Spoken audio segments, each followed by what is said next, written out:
c'est vrai qu'il y a une thèse qui a été publiée sur Gabriel Josipovici par un jeune collègue qui s'appelle Marcin Saperski, qui a travaillé sur Josipovici, ses romans, son théâtre, mais aussi sa musique, essentiellement.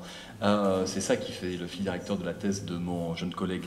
Et par ailleurs, on sait bien que Gabriel Josipovici a également produit un texte contre-jour sur Bonnard. Et donc cette fois, c'est un dialogue entre la littérature et les arts visuels, la peinture plus particulièrement, qui était présent dans ce texte-là. Et puis on vient de nous en rappeler que les variations Goldberg, donc est un roman qui doit paraître chez la maison Quidam, dirigée par Pascal Arnaud, sous peu. J'ai envie de commencer en me disant que, vu qu'aucune île n'est une île, donc aucun genre n'est un genre, aucune forme n'est une forme, et c'est un peu comme si, dans tous les arts, il y a en anglais, c'est la théorie des sister arts, les arts sœurs, peut-on dire, la musique, les arts visuels et la littérature. Et j'ai l'impression ici aussi qu'on est dans une logique du refus, du contingentement, du cadenassage et de l'insularité, ou en tout cas d'une ouverture entre les diverses formes. Est-ce que ça semble non pertinent? Oui, tout à fait pertinent. Je dois dire que je ne sais pas pourquoi, quand j'ai commencé à écrire, je ne pensais pas que ce que j'écrirais prendrait cette direction, mais il me semble que depuis les années après 85, je crois, jusqu'à présent, j'ai trouvé que et la musique et la peinture ont très souvent formé les springboard, les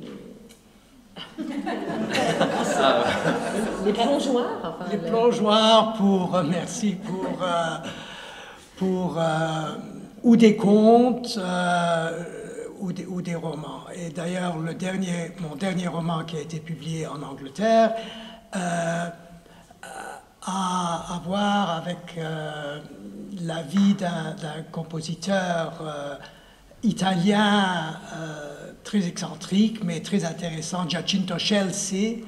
Je n'appelle pas ça, comme dans le livre Contre-jour, je n'appelle pas mon héros Bonnard, parce que je ne voulais pas écrire genre L'oreille de Van Gogh, de ce genre de roman, n'est-ce pas, ou The Agony and the Ecstasy sur Michel-Ange, mais trouver des façons dont on pouvait parler de l'art et de la personne. Je crois que c'est chez Bonnard aussi cet hommage à Bach.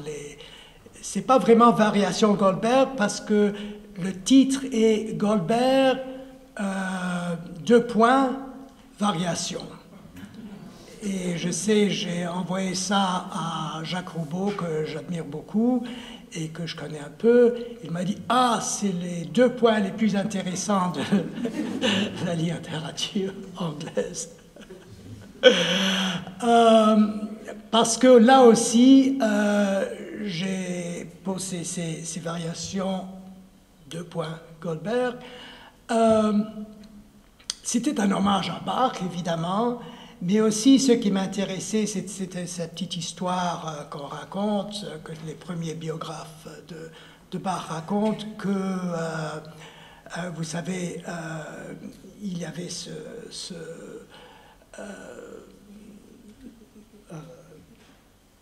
riche patricien qui ne pouvait pas dormir à Dresden, qui a commandé à Bach d'écrire quelque chose qu'on pourrait que le joueur de harpsichord, clavicorde, pourrait lui jouer pour l'endormir. Alors, c'est une variation sur l'histoire de Scheherazade. Elle essaye de parler pour qu'il reste, qu'il ne dort pas. Là, je me suis dit, comment est-ce qu'on fait quelque chose? Et ça a commencé par être juste un conte. Et j'ai eu le malheur de l'envoyer à une amie, Judith Weir, compositrice écossaise, que je venais d'entendre parler de l'importance de Bach pour les compositeurs d'aujourd'hui à la radio. Alors je lui ai envoyé comme ça, j'ai dit voilà ce que moi j'ai essayé de faire. Elle a dit très intéressant, je l'ai lu en un trait, mais alors où sont les autres 29 ? Alors là, j'ai dû commencer à penser qu'est-ce qu'on va faire avec ces 29 variations, 30 variations, etc. Et peut-être qu'à la fin, je lirai juste une de ces variations. Mais c'était ça l'histoire. Et ça a été publié, je crois, à peu près en l'année 2000 et Moupak en 95. Alors ça, c'est il y a déjà assez longtemps.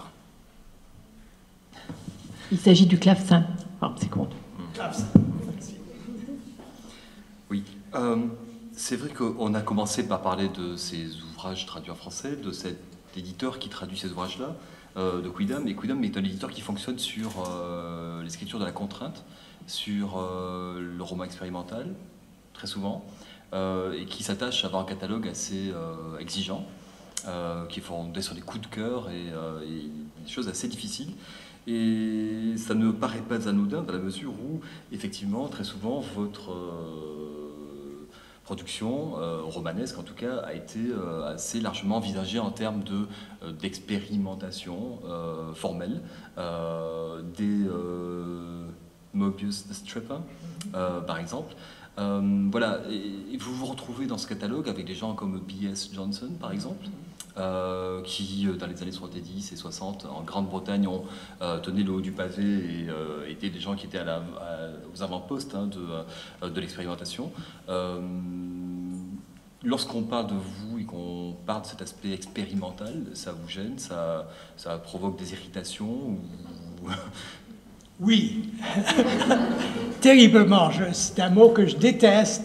C'est un mot que vraiment on ne fait pas usage de ce mot en France, mais en Angleterre, si on ne comprend pas un livre, on dit ah voilà expérimental. Et il me semble que tout écrivain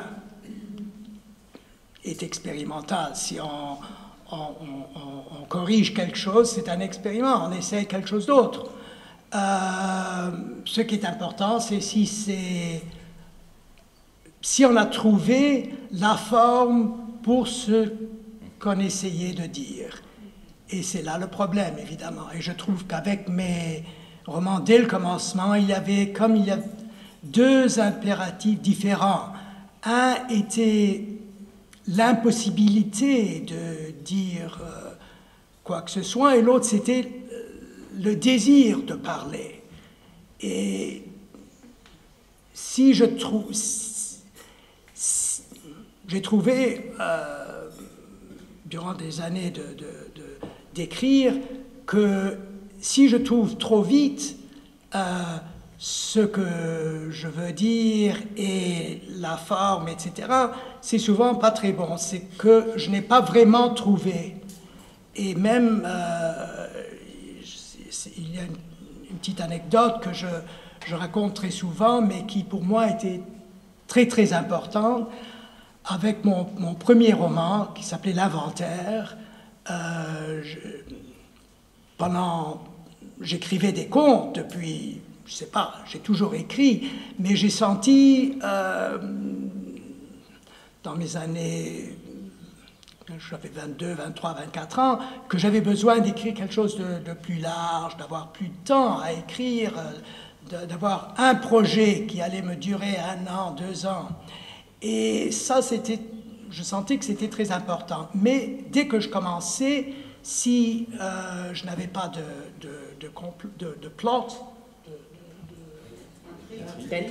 d'intrigue, ça désintégrait dans 5 pages.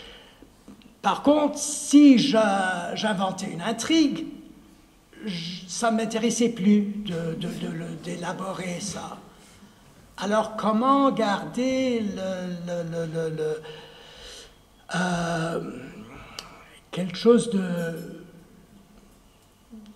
où on cherchait à faire quelque chose, où il y avait une quête dans l'écriture, et de ne pas s'arrêter tout de suite. Et ce mot m'est venu en tête, inventaire, qui m'intéressait beaucoup parce que ça allait, il me semblait, dans deux directions tout à fait opposées. L'une était subjective, personnelle, une invention, et l'autre c'était évidemment tout à fait objective, un inventaire des listes de choses qui existent.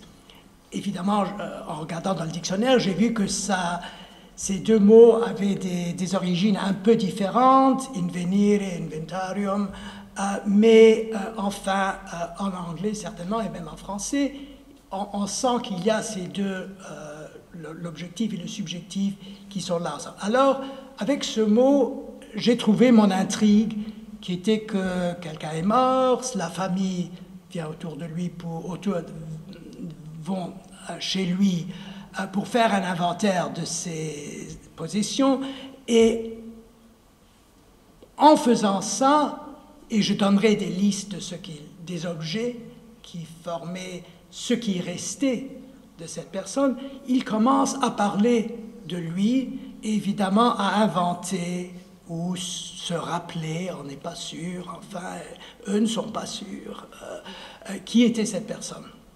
Alors la première scène m'était très très claire en tête, je sentais que ce serait une scène où l'avocat arriverait à la maison et s'introduirait à la famille, etc. Et je voyais dans ma tête la rue à Londres, dans le Putney, une rue très intéressante, mais que je connaissais, et la maison. Et puis tout d'un coup, j'ai eu un problème dont je ne m'étais pas du tout rendu compte que ce serait un problème. Comment est-ce que j'allais décrire cette maison, cette rue, en une phrase, en un paragraphe, en une page? Quel genre de voix, de ton est-ce que j'allais adopter? Et je me suis rendu compte que chaque fois que je commençais, j'adoptais un ton de quelqu'un qui n'était pas moi, d'un écrivain que j'avais lu, et petit à petit, je me suis rendu compte que ça ne m'intéressait pas de décrire ça. Ce qui m'intéressait, c'est que ces gens soient là et commencent à parler. Et en comprenant ça, tout d'un coup, c'était quelque chose comme une révélation. J'ai vu, au lieu de ce roman étant quelque chose que je devais faire, je devais le faire comme ça, tout d'un coup, c'est devenu quelque chose qui m'a excité. Comment pouvoir créer tout ça avec une simple liste d'inventaire et des dialogues. Alors ça, c'était, si vous voulez, un genre d'expériment, mais ce n'était pas vraiment un expériment, c'était ce qui est finalement sorti après ce débat intérieur qui a duré des mois. Merci. Ce qui revient beaucoup dans ce que vous voulez dire, c'est effectivement cette idée d'une séparation, en tout cas d'une dualité, la subjectivité, quelque chose de personnel, l'objectivité. Vous indiquez aussi inventer, mais aussi se rappeler. Donc on a toujours l'impression d'une hésitation ou d'une collaboration entre deux idées. Ça me rappelle bien évidemment la mise en page de Mobius, the strip, à savoir une page ou deux pages. Tout le monde sait ce qu'est un Mobius strip? Your turn. On dit ça. La bande de Mobius. Bande de Mobius. On peut prendre un petit bout de papier, on le tourne comme ça, et le problème c'est que si on met le crayon, si on commence, on doit sortir et rentrer, et ressortir et rentrer, et c'est continuel. Et il y a l'histoire, ça a été inventé par un mathématicien Euler, dans un article célèbre sur les ponts de Königsberg. Il y avait un problème mathématique dont on comprenait quelle était la solution, mais on ne comprenait pas pourquoi, parce qu'il y a 7 ponts à Königsberg, Stalingrad, et comment passer par tous les ponts sans retourner sur ses traces. Et Euler a écrit un papier très élégant, un article très élégant, où il montre ça, et ça, il a développé la bande de Mobius et tout ça, et la three-dimensional geometry, etc. Et alors j'ai écrit... Géométrie tridimensionnelle. Merci. Ça aussi, j'ai trouvé que c'était assez amusant. J'avais lu Portnoy's Complaint de Philip Roth, et un jour, en promenant mon chien, je me suis dit, ça serait intéressant d'écrire un petit conte en forme d'un Mobius strip qui a affaire avec un stripper qui s'appelle Mobius et qui est un peu which pokes fun at Roth. Pokes fun. Se moque un peu de ce genre, voilà, tournant dérision de ce livre de Philip Roth. Et alors voilà. Oui, parce que dans cette nouvelle, effectivement, ce qui se passe, c'est qu'on a un découpage, un haut de page, un bas de page, avec ce qui se passe effectivement dans la conscience du personnage, mais aussi le récit que le personnage parvient à produire ou ne parvient pas à produire. C'est pour ça que je m'interrogeais sur ce subjectif, cet objectif. Mais donc j'avais cette idée du double en tête en vous posant la question. Mais vous m'avez devancé, je pense, en parlant tout à l'heure du fait que les intrigues vous intéressaient moins, ou que les descriptions vous intéressaient moins que les dialogues.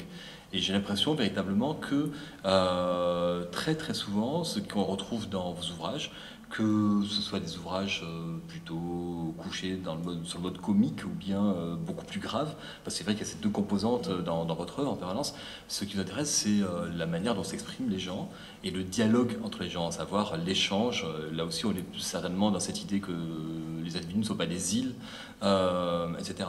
Est-ce que vous pensez effectivement que ce dialogue, ce goût pour la communication entre les personnages, et ce fait que finalement le narrateur dans le texte il disparaît souvent beaucoup au profit de personnages qui, eux, apparaissent et communiquent entre eux, est quelque chose qui peut être considéré comme une constante? Est-ce que c'est conscient? Est-ce que c'est une recherche de cet effet-là qui vous intéresse? Comment ça marche, l'histoire du dialogue chez vous?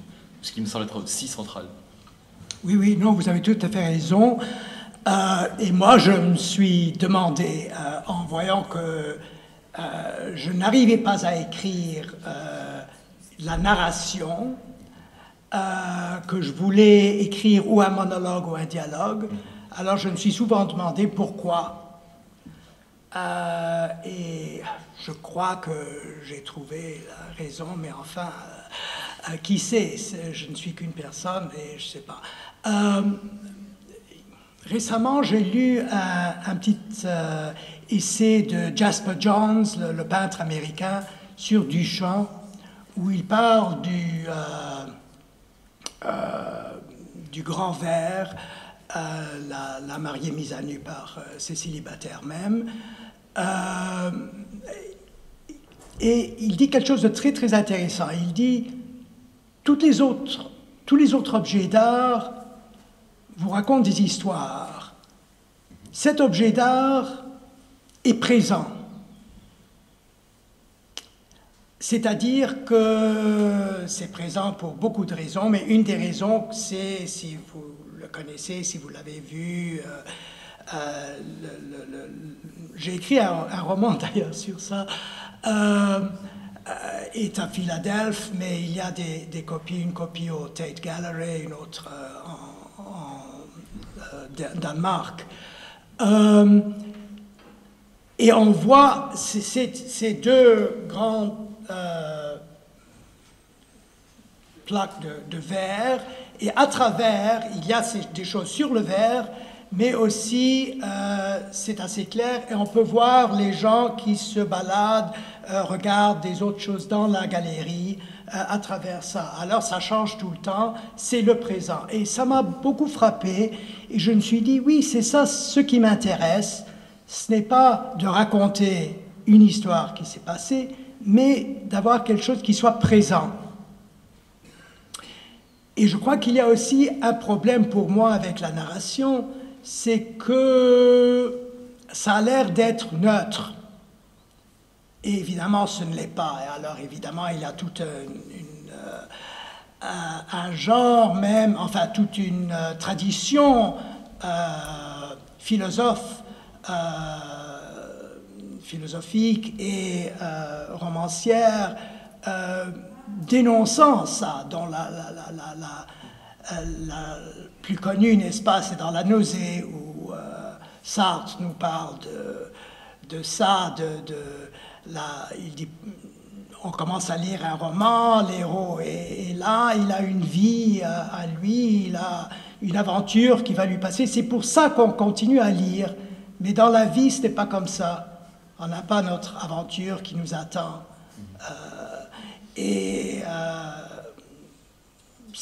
Je trouve ça absolument vrai et ça ne m'intéresse pas, c'est-à-dire je trouve que ça c'est absolument faux et je n'aime pas les romans, c'est pour ça je crois que je n'aime pas les romans avec des intrigues, enfin qui dépendent d'intrigues, parce que ça donne l'impression cachée, n'est-ce pas, que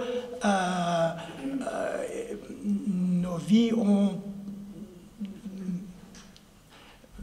veulent dire quelque chose, ont un meaning.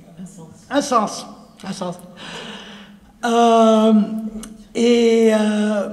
Tandis que le dialogue, c'est ouvert sur la page, et quand on commence à lire, c'est à nous de trouver ce qui se passe dans les personnes qui parlent, et eux aussi, même, ne savent pas. Et évidemment, quand j'ai commencé à écrire, j'ai été pas influencé, mais très impressionné par les nouveaux romanciers, et surtout par Rob Grier, pas parce que j'écris comme lui, mais parce qu'il m'a semblé que ce qu'il nous montre, c'est qu'on peut tout faire, si on sait ce qu'on veut faire.